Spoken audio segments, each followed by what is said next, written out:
This will add Apple CarPlay and Android Auto to any car.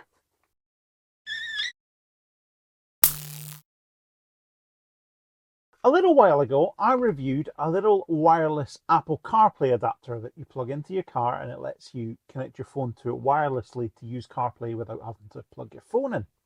And in typical YouTube clickbait fashion, I titled that video, "This will add Apple CarPlay to any car."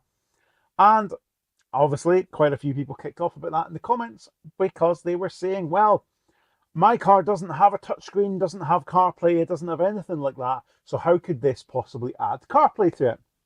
And obviously, you're right. Those types of devices depend on your car already having wired CarPlay, and they just make it wireless. However, this, the CARPURIDE W701 Plus, will add CarPlay or Android Auto to pretty much any car. So I'm here in my 2013 Renault Kangoo ZE, which has, well, a very old-fashioned stereo system. We just have a sort of bog standard head unit. There's no touchscreen. It just about supports you being able to plug your phone into it, but it's a little bit ropey because it's old. It does have an aux in though, so you can plug in that way. But on the whole, CarPlay it is not. And those types of devices will not let you do anything more than that in this particular vehicle. But this will, the CARPURIDE W701 Plus. So let's take a look at what's in this box, shall we? Now, I want to be clear, this was not a sponsored video. I was not paid to make this video. CARPURIDE sent me this free of charge. So I was gifted this unit to test it, to show it to you, but they haven't paid me, and I'm not influenced at all in my opinion, anything like that. If this was rubbish, I would definitely be telling you it was rubbish. I unboxed this in my I got loads of stuff sent to me to review video, and if you haven't seen that, you might want to check that out. There's a link in the description where I unboxed a load of stuff that companies sent to me to review. But this unit in particular seemed like it was something that was worth reviewing because it was something people were asking for, and I said, well, actually, if I've got an old car, how do I get CarPlay in it? This is what you need. So we have this is the main screen unit here, and this is what we're gonna need to basically to enable us to have CarPlay in the car. And what I do like about this in particular is it has multiple ways of connecting the audio to your existing car stereo. So if you have an aux in like this car has, you can plug a cable from this screen into your head unit, and then you'll get audio that way, which is probably the best way to do it if it's available. But it also supports like FM transmission, so you can transmit on a certain radio frequency to put the sound through that way. It can also, you can connect via Bluetooth. If your car supports Bluetooth in its existing head unit, you can do it that way. But for me, the aux in will be the way to do it. But I like that it gives you that option. So no matter what your existing head unit has, it should have a way that will let you connect without having to faff around too much. One of those methods should work for you. And then, as well as the main screen unit in the box, we also have all the bits that make it work. So we have an aux cable, and this will be what I will use to connect the audio interface to this particular car. We have an adhesive mount for the screen. So I take this out of the pack, so it can stick on your dashboard. The screen can go where you want it to go, and that's probably actually would be the best way to put this in this vehicle permanently, because you would stick it on top of the dash here. The screen would be right at the top, and it would let you control it without it being, so on the windscreen you're a little bit further away with it being a van. I think this adhesive mount would be the way to go for the Kangoo ZE.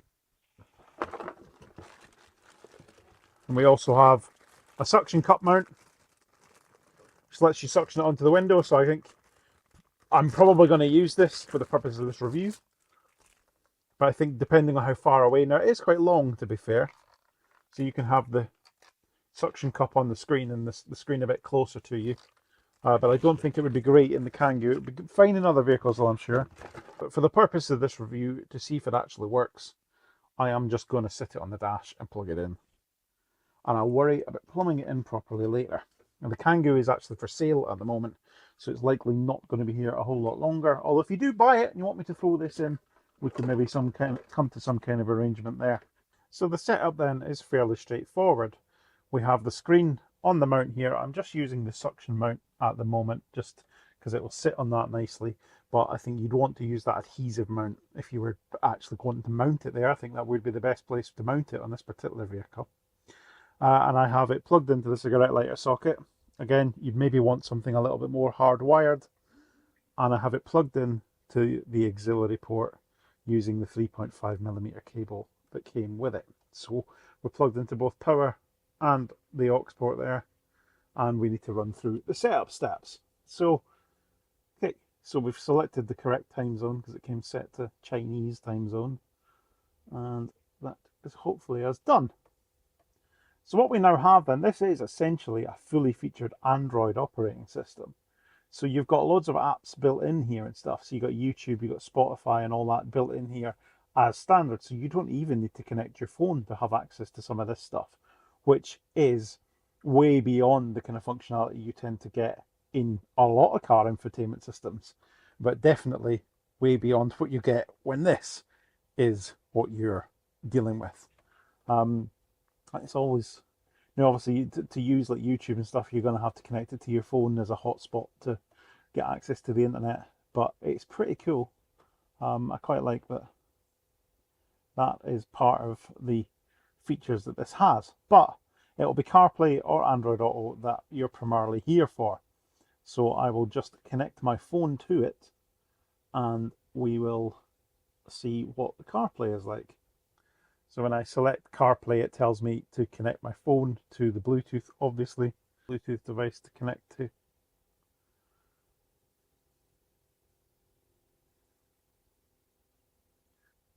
And then straight away, we have CarPlay on here as you would expect. So I've got Google Maps, I've got Spotify, and all the other CarPlay stuff that you'd expect to have in here.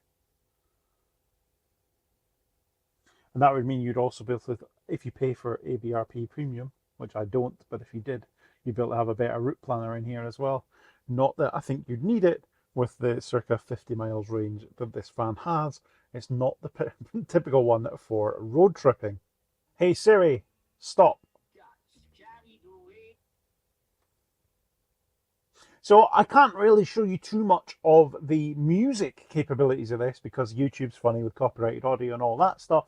But it does support voice control, so you can use, if you've got an iPhone like I have, you can use Hey Siri, and that works as you'd expect for voice control, which is a pretty neat feature. If you want to take control of things like your navigation and Spotify and stuff whilst you're driving, without having to touch the screen, you can use voice control for that, and that all works perfectly well with this system. And then obviously navigation being another big thing that you're going to want to use on here. And you've got Google Maps and stuff on there as you would expect. And it all, because it is CarPlay, it all works really well.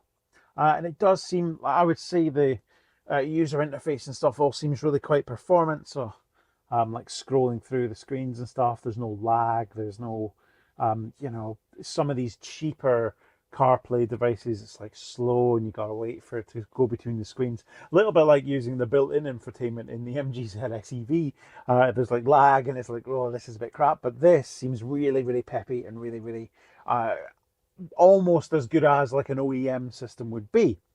And then in terms of sound quality and stuff, because you've got the option of using the aux cable, there's no degradation in the sound. It's like almost pretty much as good as it's going to be. Now, I'm sure if you use like FM transmission and stuff, you might suffer a little bit in quality, but obviously the fact it gives you all those choices means that no matter what car you've got, it should work with it.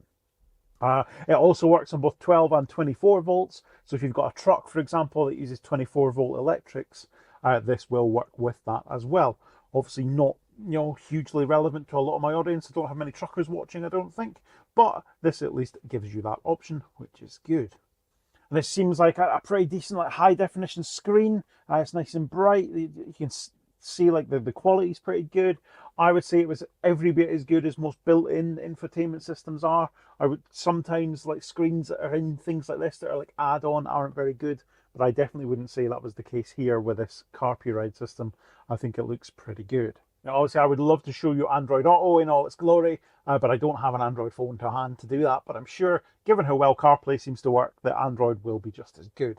What I quite like about this as well is it's got auto sensing for brightness on it. So when you're driving in the dark, it will dim down the screen rather than having it at full brightness all the time. which a lot of stuff like this, I mean, the OEM screen in the Maxxis pickup doesn't do that. You've got to turn the brightness down manually, whereas this will adjust to the ambient light levels. And so when it's really, really bright, it'll turn the brightness up, but when it's really, really dark, it'll turn it down, and that's quite a nice touch.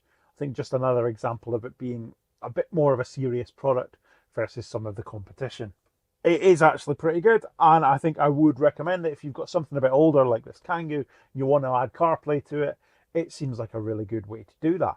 I think it would also be quite interesting in the Citroen Ami, which obviously doesn't have any real infotainment at all, although the sound quality, if you're just using the built-in speaker, might not be quite so good in that case. Another feature that I quite like about this is it actually supports a reversing camera. So if I press this, it'll tell me that it doesn't have a camera connected, so I can't use it.